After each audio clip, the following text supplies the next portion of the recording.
क्योंकि उत्तर प्रदेश से 80 लोकसभा सीटें आती हैं और जिस कार्य का माहौल अब देखने को मिल रहा है और उस हिसाब से उत्तर प्रदेश में किसका कब्जा होगा, इस पर कुछ महत्वपूर्ण आंकड़े सामने आ चुके हैं। देखिए 2014 में प्रधानमंत्री मोदी जी ने वापसी की तो उसके पीछे का बड़ा कारण था कि उत्तर प्रदेश से 73 सीटें, यहां पर 80 सीटों में से भारतीय जनता पार्टी ने जीत हासिल की और भारतीय जनता पार्टी 282 तक पहुंच गई। यानी सीधे तौर पर उत्तर प्रदेश से ही केंद्र को रास्ता मिला बीजेपी के लिए। और इस बार क्या आंकड़ा बनेगा, 2019 में भी इसी प्रकार के आंकड़े देखने को मिले। 64 सीटें भारतीय जनता पार्टी ने उत्तर प्रदेश में हासिल की और बीजेपी ने 303 सीटें हासिल की। यानी सीधे तौर पर उत्तर प्रदेश निर्णायक माना जाता है केंद्र को लेकर। तो 2024 की तैयारी क्या है, इस पर देश को लेकर सबसे बड़ा ओपिनियन पोल सामने आ चुका है। आखिर उत्तर प्रदेश को लेकर किस प्रकार का माहौल देखने को मिल रहा है, जाति हिसाब किताब से किसका पलड़ा भारी लोकसभा चुनाव में नजर आ रहा है, इस पर सबसे बड़ा सर्वे सामने आ चुका है। यूं तो बात किया उत्तर प्रदेश में ओबीसी यहां 42 से 43% आते हैं, जबकि मुस्लिम वोट बैंक की बात की जाए तो करीब 19% आते हैं, दलित 21% और सवर्ण यहां 17 से 19% आते हैं। और ऐसे में किस जाति का वोट किसके पक्ष में जा सकता है, इस पर भी कुछ महत्वपूर्ण आंकड़े सामने आ रहे हैं। लेकिन अगर बात की जाए तो पश्चिमी यूपी सबसे महत्वपूर्ण माना जाता है और यहाँ के जातीय आंकड़ों के हिसाब से पश्चिमी यूपी की 27 लोकसभा सीटों पर कौन यहाँ पर मजबूत नजर आ रहा है, इस पर कुछ महत्वपूर्ण आंकड़े सामने आ चुके हैं। तो 27 लोकसभा सीटों के जो ओपिनियन पोल है उसमें बीजेपी 18 से 23 सीट हासिल कर सकती है, समाजवादी पार्टी को 2 से 5 सीट मिल सकती है, बीएसपी को 0 से 1 सीट, कांग्रेस को 0 सीट, अन्य के पक्ष में भी 0 सीट जा सकती है। यानी पश्चिमी यूपी रीजन पर 27 सीटों पर बीजेपी यहां पर काफी बड़ी पार्टी बन सकती है एक बार फिर से। जबकि बुंदेलखंड रीजन से 4 लोकसभा सीटें आती हैं और यहां पर बीजेपी को 58% वोट शेयर जा सकता है, समाजवादी पार्टी को 19%, बीएसपी को 11%, कांग्रेस को 5%, अन्य के पक्ष में 7% वोट शेयर जा सकता है। और उस हिसाब से अगर सीटों की बात की जाए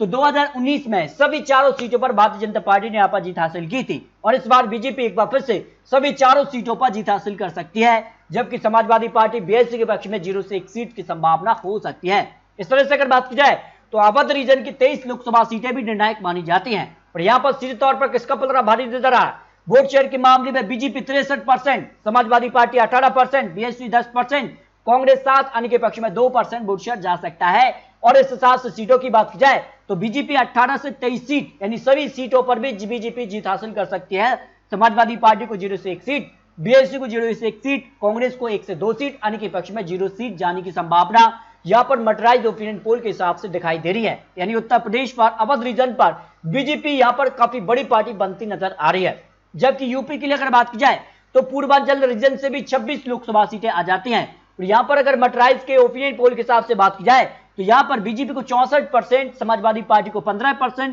बीएसपी को 16%, कांग्रेस को 3%, अन्य के पक्ष में 2% वोट शेयर जा सकता है। और इस वोट शेयर को जब सीटों में कन्वर्ट किया जाए तो फिर देखिए आंकड़े किसके पक्ष में जा रहा है। यहां 18 से 23 सीटों पर बीजेपी को जीत मिल सकती है, समाजवादी पार्टी 1 से 3 सीटों पर जो है काफी मजबूत पकड़ रख रही है, जबकि बीएसपी को अगर बात की जाए तो यहां 0 से 1 सीट, कांग्रेस 0 सीट, अन्य के पक्ष में भी 0 सीट जा रही है। यानी सीधे तौर पर पूर्वांचल रीजन पर सबसे बड़ी पार्टी बनती नजर आ रही है बीजेपी। 1 से 3 सीटों पर समाजवादी पार्टी यहां पर जो है बढ़त बना सकती है, जो अनुमान यहां पर मटराइज के हिसाब से लगाया जा रहा है। इस तरह से अगर बात की जाए तो उत्तर प्रदेश को लेकर जो मटराइज का ओपिनियन पोल है उस हिसाब से बीजेपी को 63% वोट शेयर जा सकता है, जबकि समाजवादी पार्टी को 19%, बीएसपी को 11%, कांग्रेस को 4%, अन्य के पक्ष में 3% वोट शेयर जा सकता है। यानी वोट शेयर के मामले में उत्तर प्रदेश में बीजेपी एक तरफा जीत रही है। लेकिन सीटों की बात की जाए जो पहला ओपिनियन पोल मटराइज का इस हिसाब से बीजेपी 67 से 73 सीटें, समाजवादी पार्टी 3 से 6 सीट, बीएसपी को 0 से 4 सीट, कांग्रेस 1 से 2 सीट,